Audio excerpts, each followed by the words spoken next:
12 अप्रैल से 3 नई ट्रेनें चलेगी। झारखंड बिहार जाने वालों को दिल्ली कोलकाता जाना होगा आसान। अगले एक सप्ताह में धनबाद होकर 3 नई ट्रेनें पटरी पर लौट आएंगी। रेलवे बोर्ड ने 1 साल से अधिक समय से बंद हावड़ा भोपाल और सियालदह आनंद विहार बंगाल संपर्क क्रांति को पटरी पर उतारने की घोषणा कर दी है। साथ ही हावड़ा से जैसलमेर के बीच चलने वाली ट्रेन की जगह अब लखनऊ पुरानी दिल्ली होकर हावड़ा से बीकानेर के बीच साप्ताहिक ट्रेन चलाने की घोषणा हुई है। तीनों साप्ताहिक ट्रेनों में जल्द ही बुकिंग शुरू होगी। स्पेशल के रूप में चलने वाली हावड़ा बीकानेर व हावड़ा भोपाल 12 अप्रैल से पटरी पर लौटेगी। वहीं बंगाल संपर्क क्रांति को 13 अप्रैल से सियालदह से चलाया जाएगा। वापसी में बीकानेर हावड़ा 15 अप्रैल से, जबकि भोपाल हावड़ा स्पेशल और आनंद विहार सियालदह बंगाल संपर्क क्रांति 14 अप्रैल से चलेगी। तीनों ट्रेनों की समय सारणी में परिवर्तन किया गया है।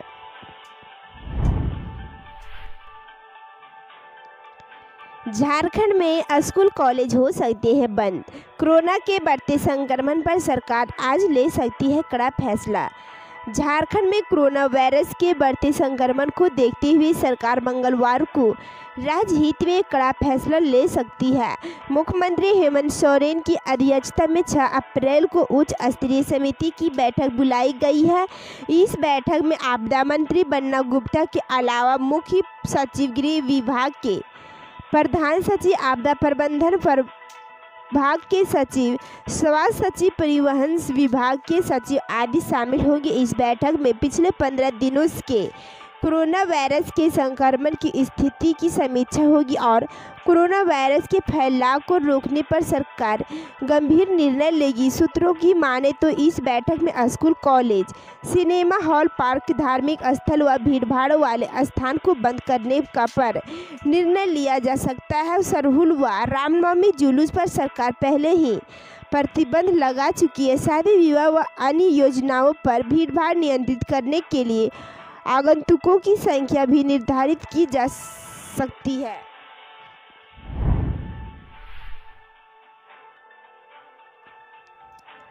चतरा में तालाब से मिली 2 बच्चों की लाश 3 अप्रैल की दोपहर से गायब थे। दोनों ग्रामीणों ने जताई हत्या की आशंका। ग्वाल टोली के रहने वाले 2 बच्चों का शव उसके घर से करीब 600 मीटर की दूर स्थित एक तालाब से बरामद किया गया। दोनों 3 अप्रैल की दोपहर से गायब थे। दोनों बच्चे टंडवा डीएवी स्कूल की दूसरी कक्षा के छात्र थे। परिजनों ने दोनों की गुमशुदगी की जानकारी थाना में दी थी। इधर शव मिलने के बाद ग्रामीणों ने आशंका जाहिर की कि दोनों बच्चों की हत्या की गई है। वहीं घटना की सूचना के बाद मौके पर पहुंची पुलिस ने शव को तालाब से बाहर निकलवाया। ग्रामीण मौके पर डॉग स्क्वाड की टीम और फोरेंसिक की जांच की मांग पर अड़ गए। कुछ देर बाद पुलिस ने डॉग स्क्वाड की टीम और फोरेंसिक जांच टीम को मौके पर बुलाया। इसके बाद शव को ग्रामीणों ने पोस्टमार्टम के लिए जाने दिया। मृतकों में रामू यादव का बेटा विवेक कुमार और ईश्वर यादव का पुत्र सुमित कुमार शामिल है। विवेक 3 भाई बहन में सबसे बड़ा था, जबकि सुमित अपने घर का इकलौता था। रामू यादव स्वास्थ्यकर्मी है, जबकि ईश्वर यादव राजमिस्त्री का काम करता है। बच्चे 3 अप्रैल को 2:30 बजे तक मोहल्ले में देखे गए थे। बच्चों को 3 बजे से ट्यूशन पढ़ना था। समय पर घर वापस नहीं आने के बाद परिजनों ने बच्चों को ढूंढना शुरू किया, पर रविवार की रात तक उसका कोई सुराग नहीं मिला था। रांची के ग्रामीण क्षेत्रों में बढ़ेगी जांच की रफ्तार। कोविड टास्क फोर्स को प्रखंड स्तर पर निगरानी करने का निर्देश। रांची के ग्रामीण क्षेत्रों में भी अब कोविड टेस्ट की रफ्तार बढ़ाई जाएगी। इसके लिए डीसी छवि रंजन ने संबंधित प्राधिकारियों को आवश्यक निर्देश दिए हैं। टास्क फोर्स के प्राधिकारियों को प्रखंड स्तर पर निगरानी करने के आदेश दिया गया। अभी तक मुख्य फोकस रांची और शहरी क्षेत्र थे, लेकिन अब कोरोना ग्रामीण इलाकों में भी अपने पांव पसार चुका है। इसके मद्देनजर अब ग्रामीण क्षेत्रों में भी सख्ती बढ़ाने की तैयारी चल रही है। डीसी ने आदेश दिया है कि टास्क ग्रामीण क्षेत्रों की स्थिति की दैनिक स्थिति का ब्यौरा जिला स्तर पर मुहैया कराए। विश्व स्वास्थ्य दिवस पर सभी पंचायतों में वैक्सीनेशन को लेकर बन रही कार्ययोजना पर भी बैठक के दौरान चर्चा की गई। उपायुक्त ने संबंधित पदाधिकारियों को इससे संबंधित आवश्यक तैयारी का समय पूरी करने का निर्देश दिया। जिला स्वास्थ्य समिति के माध्यम से प्रखंडों में आउटसोर्सिंग स्टाफ की कमी को दूर करने का भी चर्चा की गई है। हेल्थ सेक्रेटरी ने रिम्स का लिया जायजा। केके सोन का आदेश। 10 दिन में रिम्स 150 सामान्य बेड की करी व्यवस्था।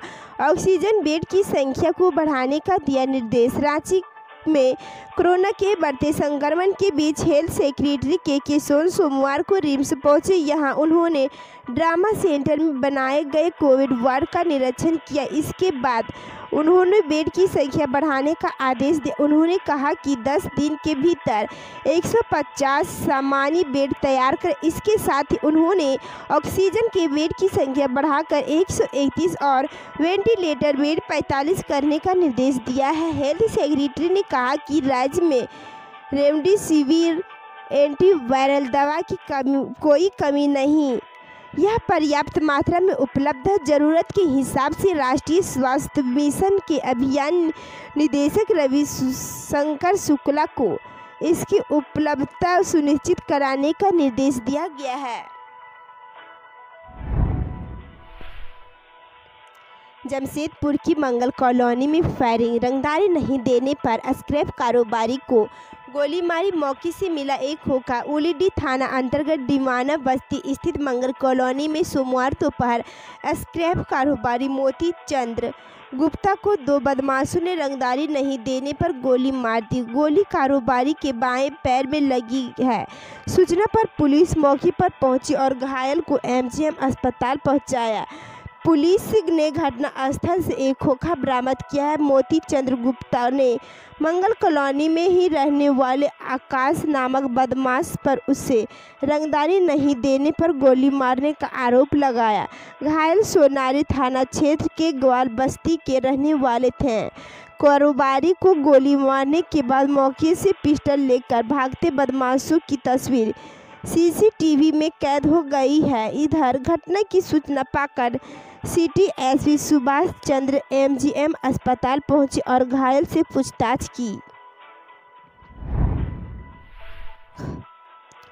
झारखंड में 8 से मौसम होगा बदलाव। कई इलाके में मेघ गर्जन वज्रपात के साथ होगी हल्की बारिश। झारखंड के मौसम में 2 दिन के बाद एक बार फिर से बदलाव होगा। राज्य के उत्तर पूर्वी मध्य एवं दक्षिण भाग में कहीं कहीं पर आसमान में आंशिक बादल छाए रहेंगे और मेघ गर्जन वज्रपात के साथ हल्की बारिश की संभावना। इस दौरान 30 से 40 किलोमीटर प्रति घंटे की रफ्तार से हवा का बहाव होगा। मौसम विज्ञान विभाग से मिली जानकारी के मुताबिक बंगाल की खाड़ी से नौ हवा का बहाव होने एवं पश्चिमी विक्षोभ के सक्रिय होने की वजह से 8 और 9 अप्रैल को राज्य के रांची, बोकारो, गुमला, हजारीबाग, रामगढ़, खूंटी, देवघर, धनबाद, दुमका, गिरिडीह, गोड्डा, जामताड़ा, पाकुड़, साहिबगंज, पूर्वी एवं पश्चिमी सिंहभूम, सिमडेगा, सरायकेला, खरसावां में मेघ गर्जन एवं हल्की बारिश के आसार हैं।